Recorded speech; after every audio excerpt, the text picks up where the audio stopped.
आज हर्षवर्धन त्रिपाठी से शुरू करते हैं। हर्ष जी बताइए जरा क्या चल रहा है ये।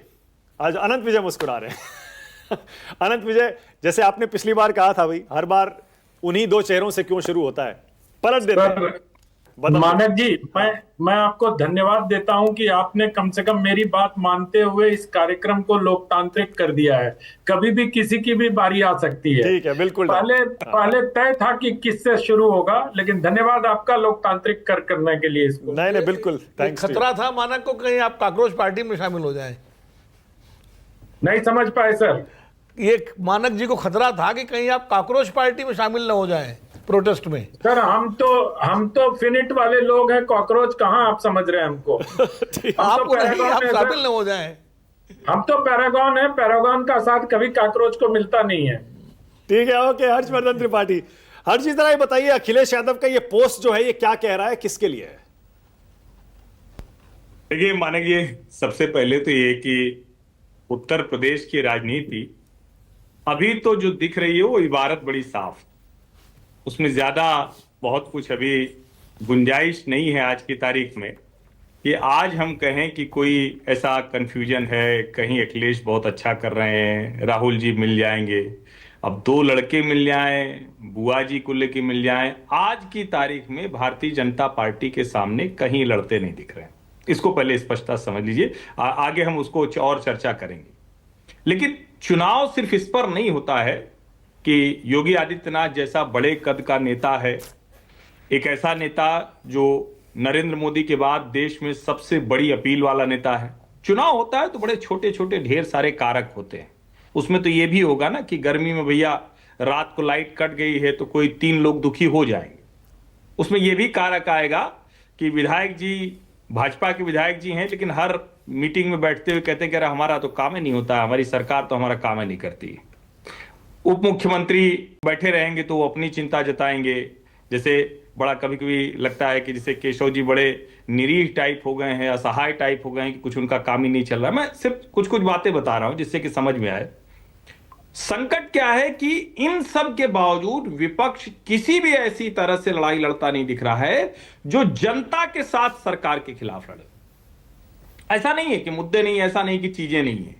और 2024 के लोकसभा चुनाव में अखिलेश यादव ने भारतीय जनता पार्टी की अपनी जो कमियां थी उसका लाभ उठाकर 37 लोकसभा सीटें हासिल कर ली थी। ये रिकॉर्ड जैसा है, भाजपा के रिकॉर्ड को छोड़ दीजिए तो ये हाल के वर्षों में नहीं हुआ। तो जो अखिलेश जी ने किया बहुत बड़ा काम किया। लेकिन अभी जो अखिलेश कह रहे हैं या जो इस तरह की कोशिशें चल रही हैं, क्या उससे कुछ निकल पाएगा? मुझे नहीं लगता कि उससे कुछ निकल पाएगा। क्या आपको सचमुच गंभीरता से इस सरकार के खिलाफ मुद्दों पर कुछ लड़ाई लड़ते हुए दिखा विपक्ष? जैसे कई बार हम कहते हैं ना कि ये तो हिंदू मुस्लिम हो गया, योगी जी ने नमाज वाला बयान दे दिया और देखिए यही कर रहे हैं, हिंदू मुसलमान के अलावा उनको कुछ आता नहीं। अरे भाई, हिंदू मुसलमान के अलावा कुछ आता नहीं तो ease of doing business index में योगी आदित्यनाथ के शासन वाला उत्तर प्रदेश नंबर 2 कैसे हो गया?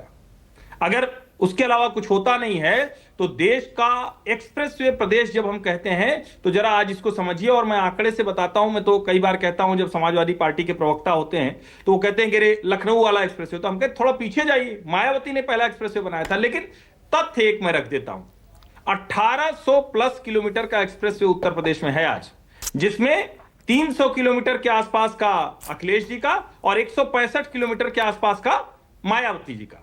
तो दोनों मिला के हो गया 465। उसको थोड़ा बढ़ा लीजिए, 500 कर लीजिए। 1800 में सिर्फ 500 है अखिलेश जी और मायावती जी। योगी आदित्यनाथ ने 1300 किलोमीटर का एक्सप्रेसवे जोड़ा। अब इसके आगे आ जाइए, आपको इन्फोसिस, टीसीएस, जितनी बड़ी कंपनियां हैं वो नोएडा के इर्द गिर्द आपको दिख जाएंगी। ये सब नई खुली हैं, सबका ऑफिस अभी बन रहा है, पहले नहीं था। जैसे सैमसंग वाली फैक्ट्री तो अखिलेश जी के समय में आई थी, लेकिन वो आई अखिलेश जी के समय में थी। ओएलईडी के ग्लास बनाना उन्होंने अभी शुरू किया और उनकी कोरिया के बाहर सबसे बड़ी फैक्ट्री है। अब ये सब मैं आपको क्यों बता रहा हूं, इससे समझ में आएगा। जैसे जब हम इससे आगे बढ़ते हैं, अब बुंदेलखंड कॉरिडोर, लखनऊ के आसपास का पूरा इलाका, जिस तरह से लोगों के जीवन में सहूलियत हुई है, जरा आप सोचिए कि जिस रायबरेली से हम गुजरते हैं तो पहले हम चलते थे तो लखनऊ से रायबरेली बड़ा अच्छा बना हुआ था क्योंकि एनएच का एक्सटेंशन था वो। मैं बड़ी छोटी छोटी बात बता रहा हूं जिससे समझ में आएगा। अब आप लखनऊ से प्रयागराज चले जाइए तो आपको लगता है लखनऊ से रायबरेली वाला अब हल्का हो गया है, इतना बढ़िया शानदार एक्सप्रेसवे बन गया है प्रयागराज तक का। जो लखनऊ रहता था वो गाजीपुर आजमगढ़ नहीं जाता था मानिक जी। मैं पूरे प्रदेश का बता रहा हूं, थोड़ा अच्छे से समझ में आ जाएगा। गाजीपुर आजमगढ़ नहीं जाता था, क्यों? अब चले तो इतना लंबा जाएगा, कहां से घूम के जाएगा? अब पूर्वांचल एक्सप्रेसवे ने शानदार कर दिया, और उसके बाद योगी जी ने उसमें कहा कि भैया हमारा गोरखपुर है तो आपको करना ही पड़ेगा, एक्सटेंशन निकालना ही पड़ेगा, ये करना ही पड़ेगा। गंगा एक्सप्रेसवे इतना शानदार हो गया, अभी हमारे घर के लोग इधर 3 बार आए, तो तब तक तो फ्री भी था।